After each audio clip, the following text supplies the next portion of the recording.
Morning সবাইকে। কলকাতা ভার্সের নতুন একটা ভিডিওতে আবার তোমাদের সবাইকে স্বাগত। আজ রয়েছি এখন, তোমরা মোটামুটি জায়গাটা বুঝতেই পারছো, বাগবাজার থেকে, না বাগবাজার নয়, এটা কুমোরটুলি ঘাটেই রয়েছি। কুমোরটুলি ঘাটের আজকে আমি তোমাদের দেখাতে চলেছি কতটা কি প্রিপারেশন হয়েছে। আর আমার একটা সিরিজ আসতে চলেছে, দুর্গাপুজো 2024-এর সিরিজ আসতে চলেছে। তো তোমরা ভিডিওটাকে পুরোটা দেখতে থাকো। ভিডিওটাতে তারপর লাস্টে আমাকে কমেন্টে জানিও যে কি ভালো লাগলো না ভালো লাগলো। ভিডিওটাকে লাইক করো আর সাবস্ক্রাইব করতে একদম ভুলো না। আমি তোমাদের দেখাতে চলেছি কুমোরটুলি এখনো কতটা কি স্টার্ট করেছে, পুজোর প্রিপারেশন সমস্ত কিছু আমি তোমাদের এই ভিডিওটার সাহায্যে দেখাতে চলেছি। তো ভিডিওটার সাথে থেকো। প্রথমেই শুরু করলাম মোহনবাসী রুদ্রপালের স্টুডিও থেকে। এই স্টুডিও মোটামুটি আমার তোমার সবারই চেনা, কুমোরটুলিতে জনপ্রিয় এই স্টুডিও। আর পুজো, সত্যি কথা বলতে পুজো আর 2 মাস বাকি।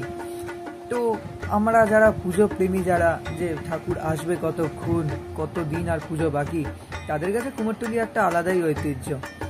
মহালয়াতে চক্ষুদানের থেকে শুরু করে প্রত্যেক সময় কুমোরটুলি ঘোরাটা একটা আমাদের নেশায় ধরে গেছে। তাই তো আজকে কুমোরটুলিতে দেখলাম যে কতটা কি প্রিপারেশন চালু হয়েছে। না, দেখলাম যে সবাই একেবারে একদম ফুল ফেজেই কাজ সব চালু করে দিয়েছে, মাটি লাগানো থেকে সমস্ত কিছু।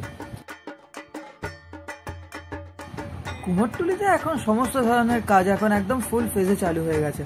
সে ঠাকুর বায়না থেকে শুরু করে সমস্ত কিছু, নানা রকমের প্যান্ডেল থেকে সবাই ঠাকুর বায়না করতে আসছে।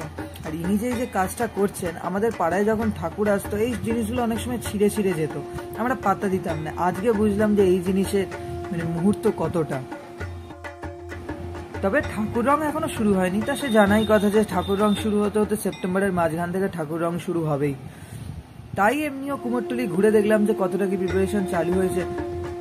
তোমাদের কাছে একটাই অনুরোধ, ভিডিওটা তোমরা যদি পুরোটা দেখে থাকো, ভিডিওটাতে লাইক করো, কমেন্ট করো, আর সবার কাছে তুলে ধরো যে কুমোরটুলির প্রিপারেশন কতটা কি হয়েছে। ভিডিওটাকে অনেক অনেক শেয়ার করো, সাবস্ক্রাইব করতে একদমই ভুলো না।